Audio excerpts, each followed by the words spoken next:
Joining me, Reverend Dr. Jason W. Morrison, theologist.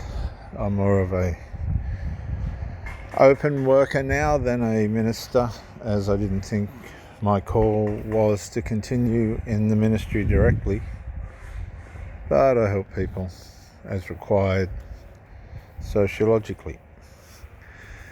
In Galatians, it says, verse 19, the acts of the flesh. Now, what you've got to understand is the flesh here in the context of Galatians is people that are trying to make God happy and stop him from being sad. They're under the impression that there's something you need to do besides having faith in the finished work of the Lord Jesus Christ to make God happy or stop him from being sad.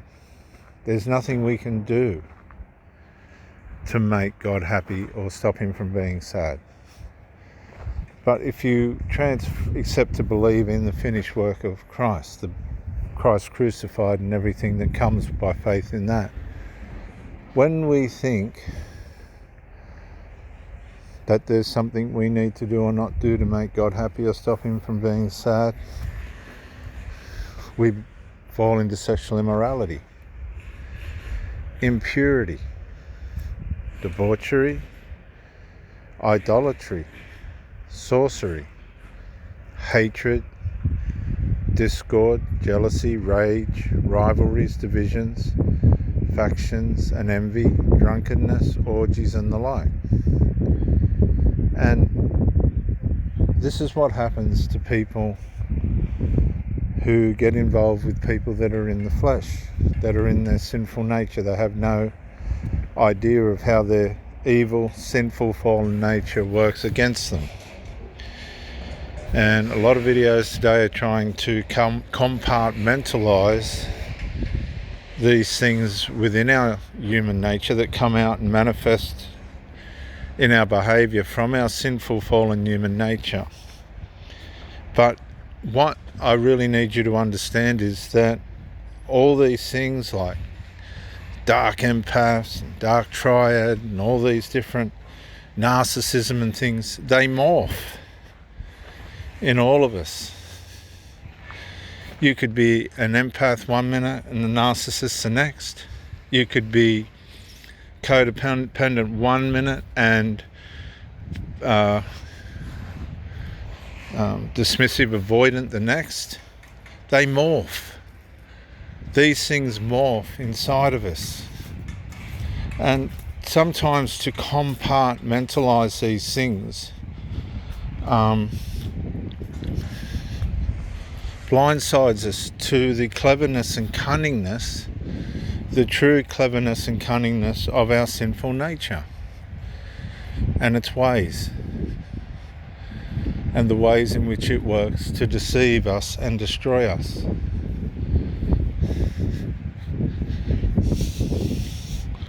The sinful human nature is the most cunning force of evil that we have working against us, and we all have it, and it all works against us, all of it, not some of it, all of it. It's just the way that it is. I was speaking to a jockey here at the Newcastle racecourse where we're working at the moment in the stables. I had the privilege to speak to one of the jockeys and trainers, and he said to me, you know, if you have a smash in a car or something that you've got control over, then you're responsible. But he said, a horse, while you have the bridles and things to steer it, it's still got a mind of its own. And it will do or go wherever it chooses to, despite that, if it wants to. Okay? And I'm walking through the stables now. It's quite confronting, actually, given that my father was a jockey and we lived in the racetracks many years ago. And he said, you know, you can bridle the horse, you can ride the horse, but ultimately at the end of the day, that horse has a mind of its own. And if it chooses to go in a direction of its own, it will. If it chooses to turn and run into the rail and put you and itself over the rail, it will. He said if it spots something and it decides to go in a different direction, it will. And he said it's like the people on the hurdles. They'll be going along and then they'll come to a particular hurdle and the horse will just stop and the jockey will go over the front of the horse. That's what it's like with our sinful nature. Now, you may have been in a relationship and everything was going fine, and decomposition in character and personality is predictable, all right, and something we need to be aware of and something we need to be careful of when we meet somebody. And a lot of this can take place through sex. What people don't realize is sexual deviancy and sexual behavior in all its different ways, if you're not trained in it, if you're not practicing it, and even if you are, the chemistry that comes out of that union can change the course and direction of the human psyche, the way in which we think, the way in which we see, the way in which we perceive things. And a lot of people think that sex is the answer to things. Reckless sex, you know, how deviant can we get, or how pleasant can we get? No. Sex is a force. What comes out of it is going to have a reaction either way, either for good or for bad. One way or another, sex is a force. Now you might get the momentary satisfaction from it, from sex, consensual sex, but I guarantee you there is a decomposition aspect mentally and, physically, that a lot of people aren't aware of that comes with this. And if you're having sex, say, just out of some kind of convenience, arrangement, as a way in which you're sort of hiding from the true meaning and reasons for it, which is to build a strong union with somebody, what a lot of people don't realise is there's an element of madness that can be released through this. You say, how do you know that? It tells you in 1 Corinthians. He who is one with God will be like God. Meaning when we're one with somebody, if it's not for the right reasons, then it doesn't bring the right results. And a lot of people don't want to talk about sex like this because they want it to be a fulfillment, and it is. But it's consequential, and as people get older, you'll see their journey on them, and they just keep damaging themselves and others. This is the danger of it all. This is why there's laws against sexual abuse and things.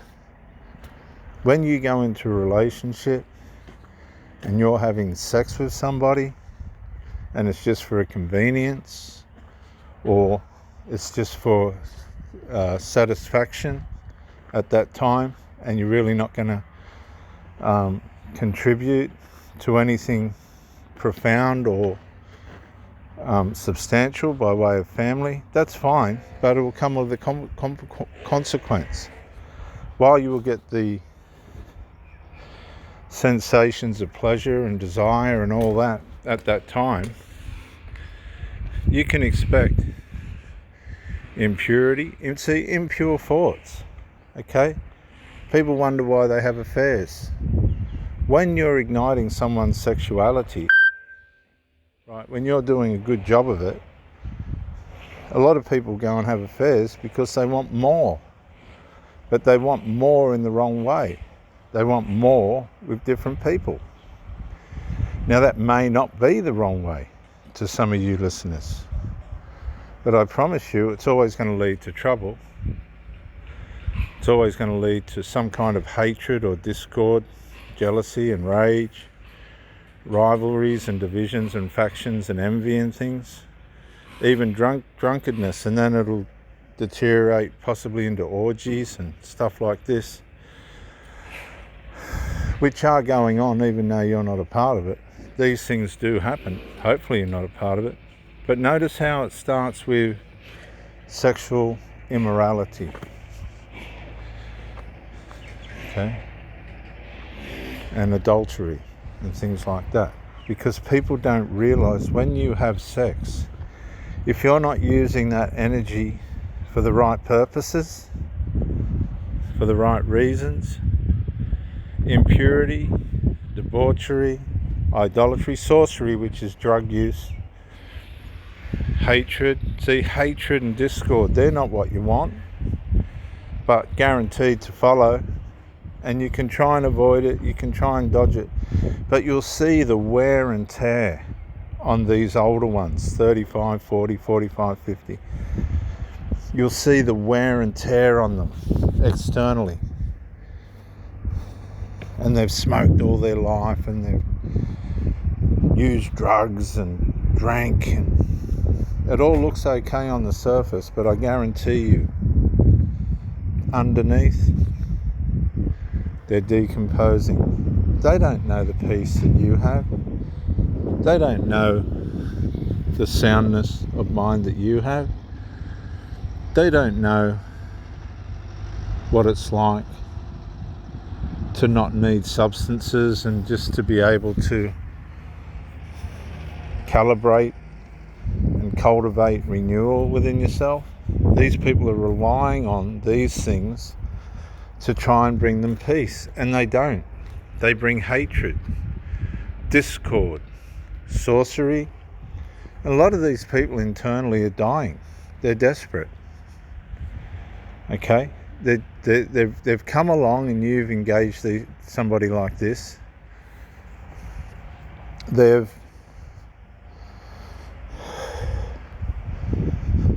It's quite shocking, really. They've tried to turn your life upside down, not knowing that they're completely dysfunctional, out of order, and you've brought it to their attention. They've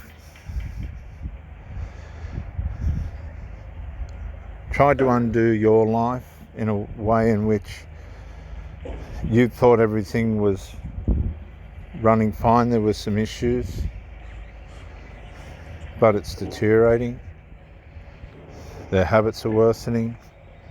There's some kind of sly manoeuvring going on. You see, drug addicts and people like this, they're constantly, their mind's never at rest. Where am I going to get my next fix? How much money do I need for this? Will my partner know how much I've had? Oh, what about supplying my children and friends? When are we going to get some more? Oh God, have they got enough? Do they have? No, I'm going to have to pay for it. And it just doesn't stop. Now, how can a person like that have a normal relationship? They can't. So they need to go, right, what they'll do, they'll default back to people like themselves. Oh, well, they'll have some, I'll get some off them. We can do this together. And guess what happens? Hatred, discord, jealousy, rage, rivalries, divisions. You see, behind closed doors, these people that are wrecking all the opportunities that they get, and they're running out of time. They haven't set an example. They've gone to work. They've wasted all their money on drugs and alcohol and things that didn't matter. They've missed opportunities that could have changed the direction of their lives. They've got no inheritance for their children. They haven't been an example for their children. They've just gloated over them and spoiled them. Ruined them.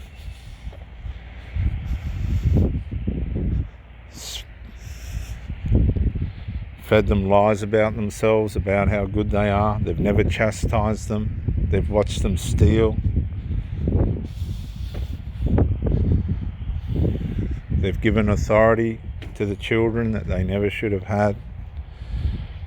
These people are aging and decomposing on the inside because all they see around themselves, as much as they try and mask it and disguise it with drugs and other things that push back their hurt and pain, the results are there before them, and they start to realize that they've blown it. They've missed it.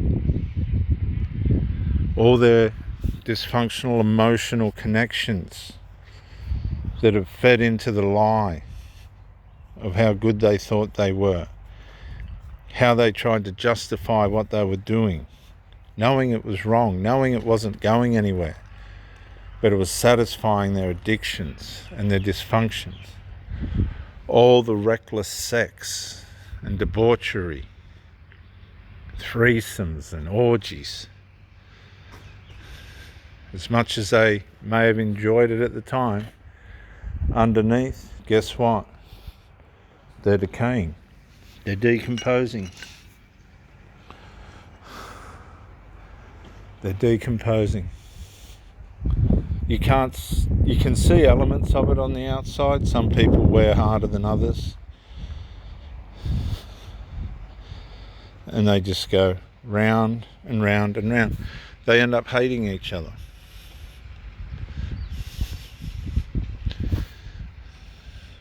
They don't warn each other about anything that's foolish. They buy into each other's lies and sicknesses and illnesses. The mental illnesses start to get deeper. The mother tries to keep the adult children nearby to look after her, and they abandon her like everybody else has because of her foolish decisions. She thought they would support her, but they leave her. Then she looks back, or he looks back, the old granddad looks back over his life, how much he's missed, the wrong decisions that he's made, the lack of exercise and health, the gluttony, the masturbation. A lot of these people masturbate themselves into illness and mental health illnesses, sicknesses. They become self-centered. They can't bond in a relationship. They just don't make the right decisions. And it just goes deeper and darker and deeper and darker till they're just left sitting there wondering, how did all of this end up like this? And the fact of the matter is, their sinful, wicked, evil nature morphed as they went along, morphed their feelings, morphed their sanity, morphed their thinking, influencing them into their evils.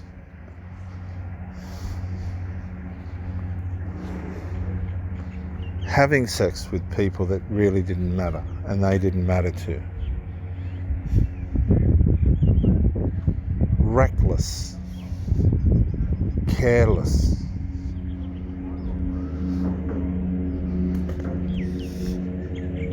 disrespecting themselves in front of their children, sharing too much about their private life, which is nobody else's business but their own, with their children, twisting the minds of their children, passing on the dysfunction to their children, blaming nobody, pretending that it's normal, that everything's okay, and underneath it all, they're all decomposing mentally, physically, and someone will come along and show them the way out, and they just can't do it. They're not going to do it. It's not going to happen. They're too programmed.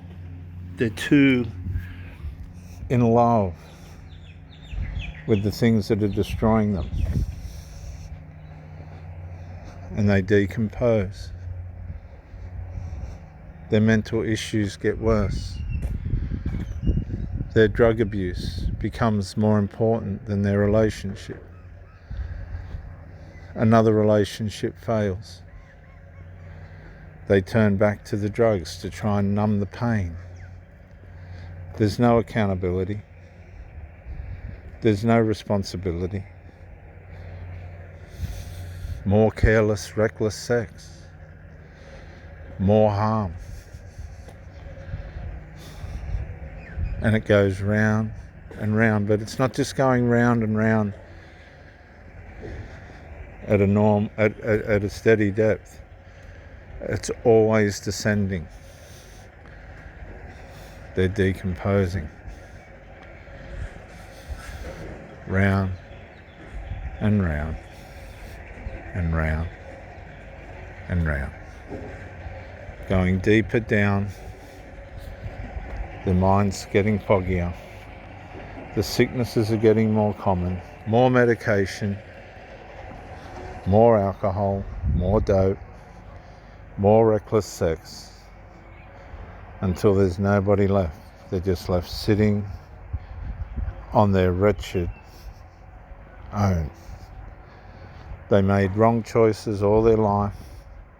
They tried to cover it up with what looked to be like charity. But it wasn't. They were getting paid for it all. Money for their drugs. It all evolved around the drugs, the habit. None of it was about helping anybody. It was selfish.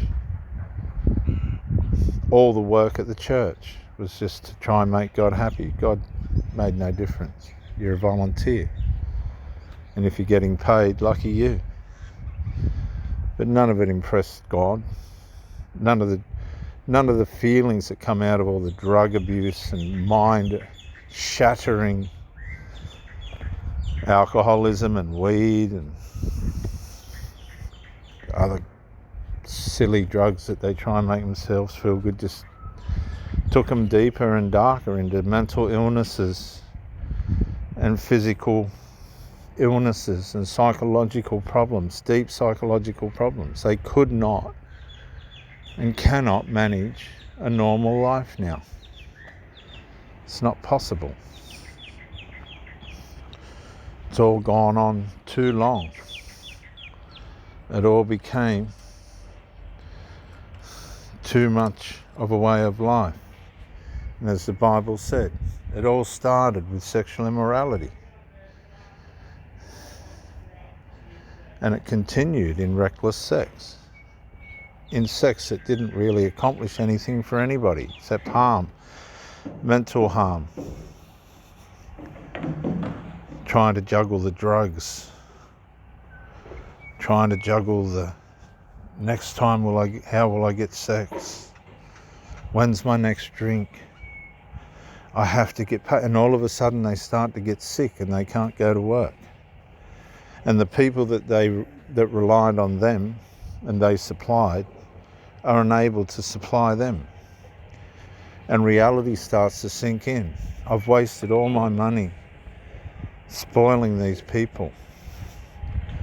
And they aren't even going to be able to help me one iota. And it goes deeper. They get sicker. And they look back over their life, the opportunities they had to change, to improve, and they chose to go the wrong way over and over again. Now their mind's gone. The people that were any good in their life have gone. They're left with hangers-on that just like hyenas coming in and scavenging whatever they can. Their mind's failing, their finances are failing, but they're trying to push on and they can't, because all of a sudden all the betrayal of themselves and the people around them, all the lies that they lived about what they thought was the way to go, all the losses that they experienced, all the wrong choices, marrying people to suit their addiction because they had habits. Well, if they've got a habit, that'll justify mine. The years and decades that they lost in delusion, the pain and suffering that they caused on their children, and the habits that they passed on to their children, it all become generational. The addict passed on the addiction, only to watch their children's minds be weak and distorted and debauched and immoral, listening to their children masturbate and recklessly harm their mental health with drugs, and watching none of their relationships work, and they can't get their own relationships to work because they're all intertwined. They're all emotionally bound, deceiving one another and lying to one another and pretending everything's going to be all right, and they know it's not. They know it's not all right.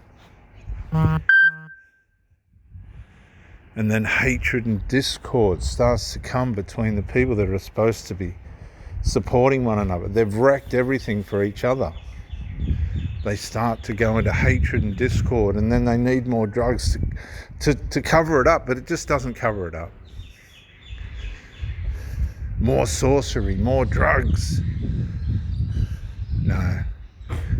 Rivalries and divisions and factions and envy and you're just sitting there like a lion in a paddock, straight, listening to the birds and thanking God for the blue sky and the sun, renewing, restoring, learning and building, holding fast to what God's given you, appreciating the strength and the glory of needing nothing and no one except peace and order and serenity, letting nobody take that from you. And the camp of these people is in derision.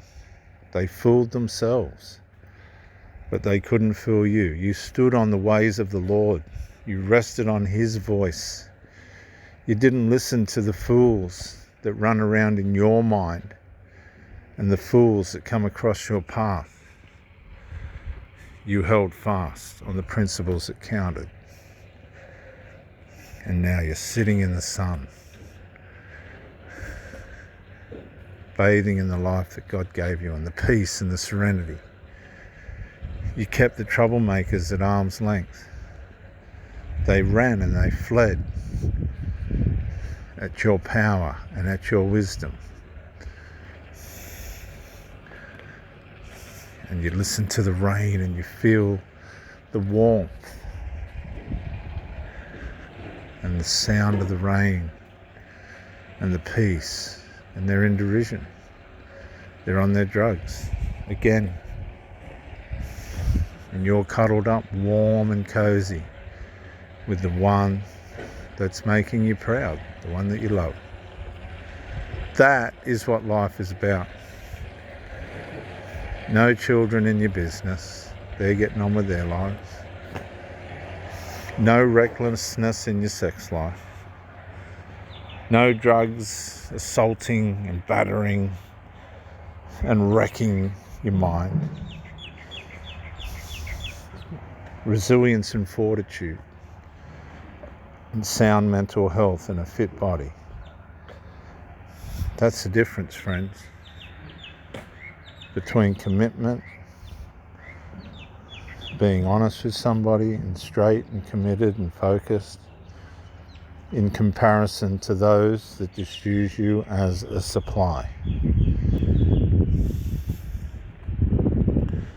That's the sexually immoral.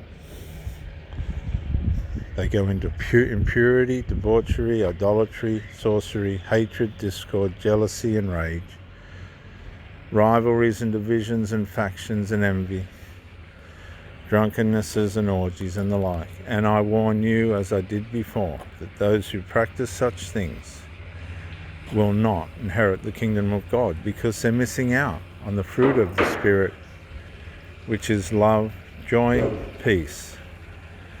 You're bathing in the love and the joy and the peace and the patience, kindness and goodness, faithfulness and gentleness and self-control. Against such, nothing can come against these things, because you were committed. You were fair and transparent. You let nothing stand in the way of the love that you had. No. And you woke up to those that were mucking you around. And while they decomposed, you kept your composure. And that's just how it was. Seek the Lord while he may be found. Just seek him. Follow his ways and the rest will fall into place. It's Reverend Dr. J.W. Morris. Bye for now.